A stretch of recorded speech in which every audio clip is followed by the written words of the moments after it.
हम एक भक्त ने प्रश्न किया था, जब दास गांव में घर घर में सत्संग करने जाता था, उसने सत्संग सुनने से पहले कहा, जी मैं रामायण को बहुत अच्छी तरह पढ़ता हूँ और गहनता से उसका अध्ययन करता हूँ। मुझे एक दो प्रश्न ऐसे खटक रहे हैं जिनका मुझे किसी भी मंडलेश्वर के पास, किसी भी संत ऋषि आचार्य शंकराचार्य संत महात्मा के पास उसका उत्तर नहीं मिल पा रहा। उत्तर वो देते हैं अपने ढंग से, पर मेरी संतुष्टि नहीं होती। मैंने कहा बोलो भाई बताओ क्या प्रश्न है आपका। उन्होंने कहा कि रामायण के अंदर मंदोदरी जो रावण की पत्नी और विभीषण, उनकी ऐसी वाणी है रामायण के अंदर, उन्होंने जो विचार व्यक्त किए हैं उस राक्षस नगरी के अंदर, ऐसे शुभ विचारों के ये आत्मा कहां से आ गई, इनको ये ज्ञान कहां से प्राप्त हुआ। मंदोदरी कितना समझाती है, विभीषण भी बहुत अच्छे वचन कहता अपने भाई को। ये विचार उनके पास कहां से आ गए, और पूरे श्रीलंका के अंदर कोई बोलनिया नहीं था। और दूसरा वो ये कह रहा था कि जैसे हम सुनते हैं कि समुद्र के ऊपर पुल बनाया, कोई कभी तो हम किसी से सुनते हैं कि श्री रामचंद्र जी ने पत्थर तरा दिए, फिर हम ये भी पढ़ते हैं कि श्री रामचंद्र जी ने 3 दिन तक घुटनों पानी में समुद्र में खड़ा होकर के याद प्रार्थना करते रहे, अग्निबाण से फूंकना चाहा। फिर उन्होंने कहा कि नल नील आपके यहाँ ऐसे भक्त हैं जिनके हाथों में ऐसी करामात है, उनके हाथों से पत्थर भी नहीं डूबते। और नल नील ने पत्थर तरा दिए।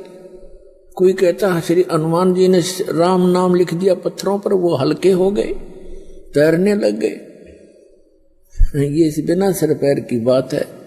मुझे कोई संतुष्टि नहीं मिल रही। मैंने बहुतों से प्रश्न कर लिया, वो भले ही अपनी तरफ से उत्तर देने की चेष्टा करते हैं। मैंने उससे कहा कि पुण्यात्मा, मुझे भी पहला ऐसा हिंदू भक्त मिला है जो ऐसा प्रश्न करने वाला हो, अपने सदग्रंथों में जिसको शंका हो और उसका समाधान ना हो पा रहा हो। अन्य श्रद्धालु तो कोई तो कहीं फंस गए हैं, कोई राधा स्वामी कहीं चले गए, कोई किसी के, कोई सच्चा शब्द सरसा। उन्होंने रामायण आदि पढ़ने की आवश्यकता नहीं महसूस हो रही। और शेष जो श्रद्धालु वो ब्लाइंड फेथ किए बैठे अपने गुरुओं पर।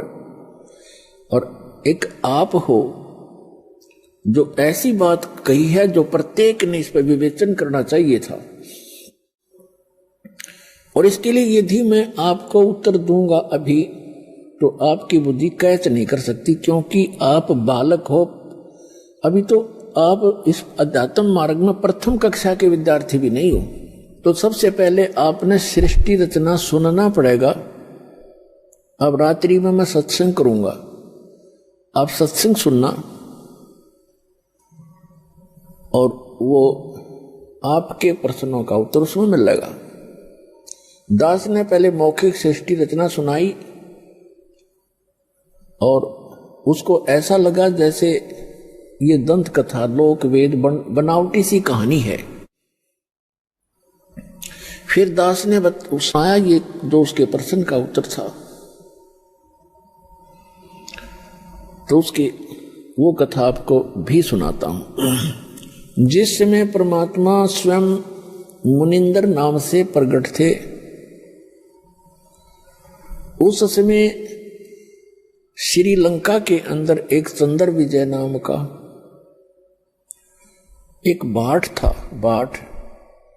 भाट आपको पता होगा, जो राजाओं के घरों में जाते थे, बड़े बड़े नवाबों के घर जाते थे, उनकी प्रशंसा के पुल बांधा करते थे, उनको कथा कहानी सुनाया करते थे, उनको चुटकुले सुनाकर उनकी महिमा के पुल बांधकर प्रसन्न करके उनसे कुछ रोजी रोटी प्राप्त करते रहते थे। वो चंद्र विजय नाम का एक भाट था। उसके घर में पुत्र पुत्रियां और पुत्र वधू कुल मिलाकर 16 सदस्य थे। परमात्मा कहते हैं, सो छल छिद्र मैं करूं अपने जन के काज, गोता मारूं स्वर्ग में जा बैठूं पाताल। गरीबदास जी वर्णन कर रहे हैं परमात्मा की महिमा को। गरीबदास ढूंढता फिरूं अपने हीरे मोती लाल। तो परमात्मा एक साधु रूप में चंद्र विजय जिस रास्ते से सुबह सुबह सैर सपट्टे को जाता था, उस मार्ग में एक वृक्ष के नीचे बैठ के, और पुण्यात्मा भक्त का एक विशेष लक्षण होता है कि साधु संत दिखाई देते उसकी आत्मा अपने आप आकर्षित हो जाती है। वो उसका सौभाग्य या दुर्भाग्य, वो असली है या नकली, लेकिन वो असली मानकर ही पहुंच जाता है। तो परमात्मा भी कहते हैं कबीर साहब के, साधु दर्शन राम का, साधु दर्शन राम का, मुख पे बसे सुहाग, और दर्श उन्हीं को होत है जिनके पूर्ण भाग। कबीरा दर्शन संत के, परमात्मा आवे याद, और लेखे में वही समय, बाकी का समय बर्बाद। अब जो ही चंद्र विजय अपने निर्धारित समय पर सुबह सुबह बाहर निकला, घूमने के लिए गया, फ्रेश होने के लिए गया, जाते समय देखा कि साधु बैठा है। अपना वापस आते समय उन्होंने चरणों में प्रणाम किया और कहा, महात्मा जी दास का यह मकान है, छोटा सा झोंपड़ा है, दर्शन दो भगवान, कुछ आहार करो, हमारा भी उद्धार करो। परमात्मा तो गए उसी विषय में थे।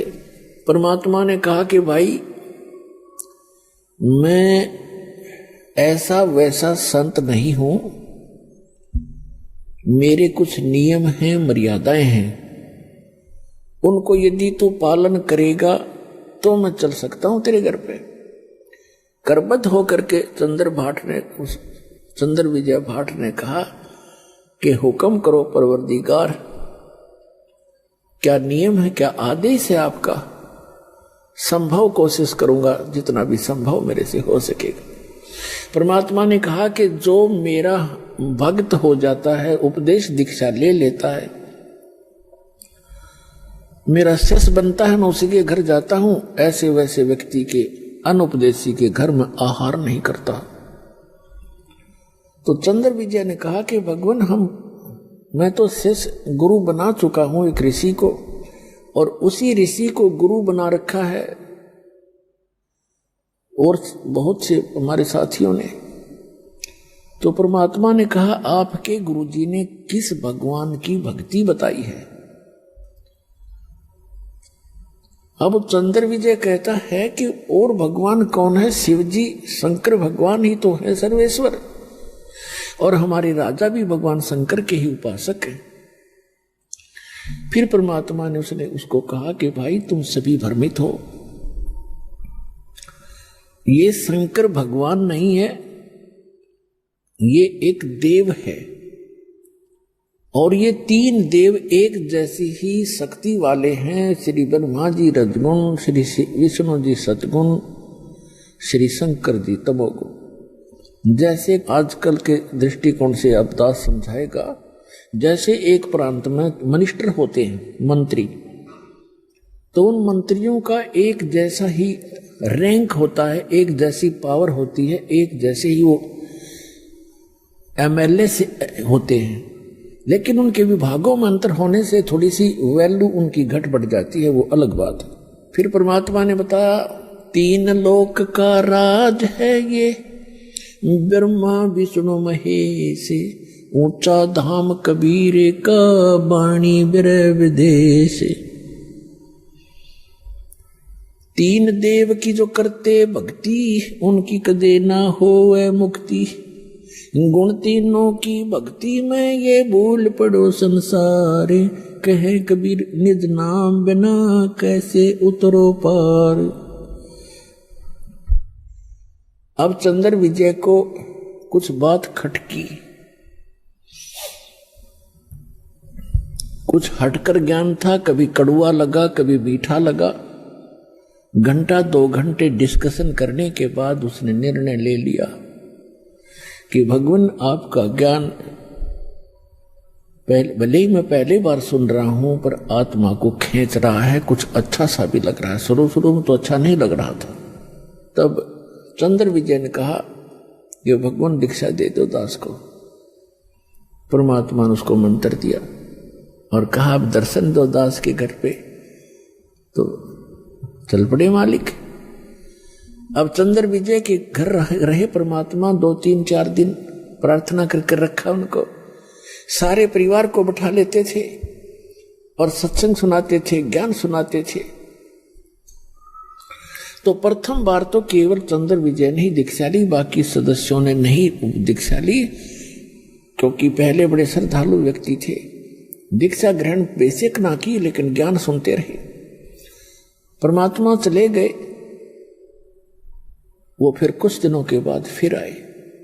उस समय तक चंद्र विजय ने सारे परिवार को तैयार कर लिया दीक्षा दिवाने के लिए। परमात्मा आए, पीछे उन्होंने सब ज्ञान पर डिस्कस किया और सब ने स्वीकार किया कि बात सारी सत्य है और समर्थ हैं ये संत, इनके दर्शन से आत्मा प्रसन्न होती है। जिन मिलते सुख उपजय मिटे कोटि उपाद, भवन चतुर्दश ढूंढियो वो परम स्नेही साध। और वो तो परमात्मा आए थे खुद। उन सब ने दीक्षा ले ली। पूरे चंद्र विजय भाट के 16 के 16 सदस्य दीक्षित हो गए। अपने आत्माओं देखना मालिक की कैसी रजा होती है। अब पहले चंद्र विजय की पत्नी करमवती प्रतिदिन मंदोदरी के पास जाती थी, 1-2 घंटा उसका मनोरंजन करवाया करती थी। और क्या सुनाया करती थी? ऐसे ही घटिया सतर के चुटकुले, बेहुदी बातें जो आम समाज में कहीं भी नहीं जाती। इस तरह की घटिया प्रकार के चुटकुले ऐसे ही जैसे बतलाया करती हैं वो दोनों जनी, और मंदोदरी को हंसाया करती थी, खुश करती थी। जब उस करमवती को ये ज्ञान हुआ, फिर वो जाकर के मंदोदरी जी को, Mandodari wife of Ravana, king of Lanka, उसको समझाने लगी, ये ज्ञान सुनाने लगी। इस ज्ञान को सुनकर मंदोदरी की आत्मा ऐसे खिंचने लगी और एक दिन ये बोली कि करमवती तेरे अंदर तो सारा डंगा भरा था, ये बात तू लाई कहां से? इतने सुंदर वचन आत्मा को खींच रहे हैं, तो ये ज्ञान कहां से लाई? तेरे सत्र का ज्ञान नहीं है ये। और ना आज तक हमने किसी कथा, किसी महाभारत में देखा ना आज तक हमने किसी सदग्रंथ में देखा नहीं, और किसी पुराण में पढ़ा नहीं, किसी ऋषि ने सुनाया नहीं। यूं बता, ये कथा तेने ये ज्ञान सुना कहां से? करमवती ने बताया कि हमारे घर पे हमारे गुरु जी आते हैं, उन्होंने ये ज्ञान सुनाया मंदोदरी। अब मंदोदरी ने कहा कि अब के तेरे गुरुजी आए तो मेरे घर बुला के लाना। अब परमात्मा फिर जाना ही था अपने पेड़ पौधों को संभालने के लिए। तो परमात्मा गए तो मंदोदरी, उसने करमवती ने कहा, करमवती ने अपने गुरुदेव से कहा कि गुरुवर, हमारे राजा की रानी को मैंने आपका ज्ञान सुनाया, वो बड़ी प्रभावित हुई और वो आपका दर्शन करना चाहती है। उसने कहा है कि आप एक बार अपने गुरु जी को बुला लाओ।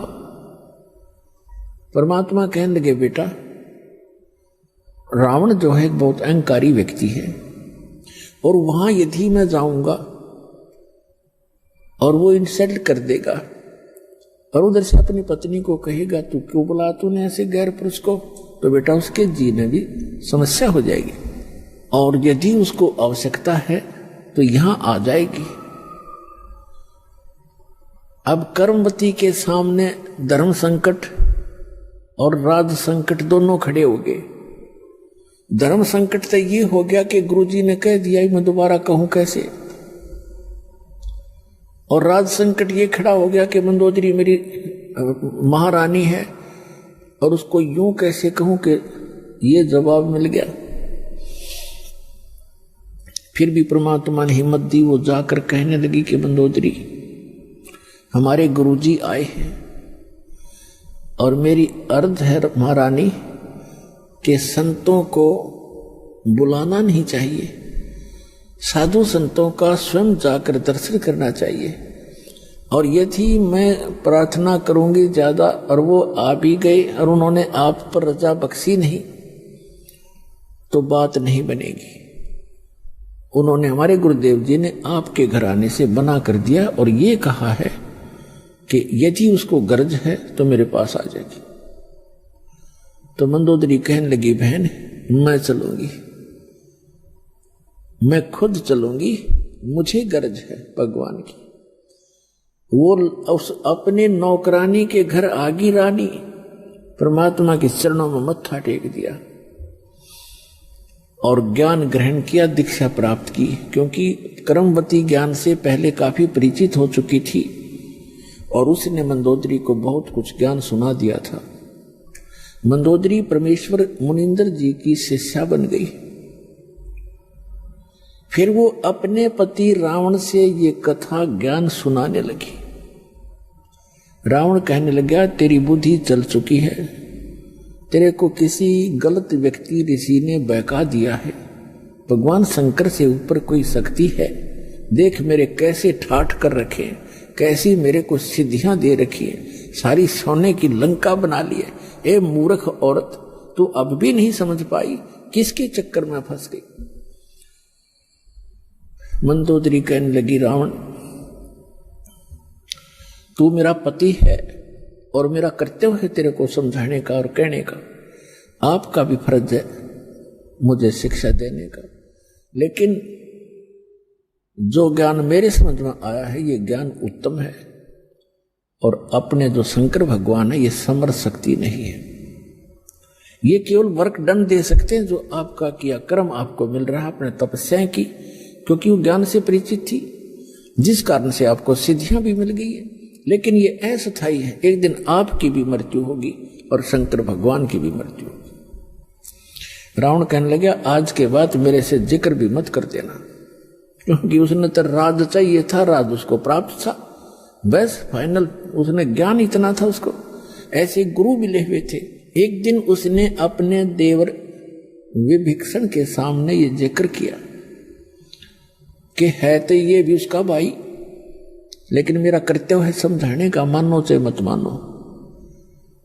तो विभीषण को जब ये ज्ञान सुनाया तो कहने लगा, मंदोदरी आप ये ज्ञान कहां से लाए, और यदि मेरे भाई ने सुन लिया तो तेरे को ज्यादा पिटाई कर देगा तेरी। मंदोदरी कहने लगी, मैंने तेरे भाई से बता दिया, सारा कुछ सुनाने की चेष्टा की पर वो मान्या कती नहीं। पिटाई तो नहीं की, लेकिन वचन ऐसे कह दिए कि आगे से मेरे सामने जिक्र भी नहीं करेगी। तो विभीषण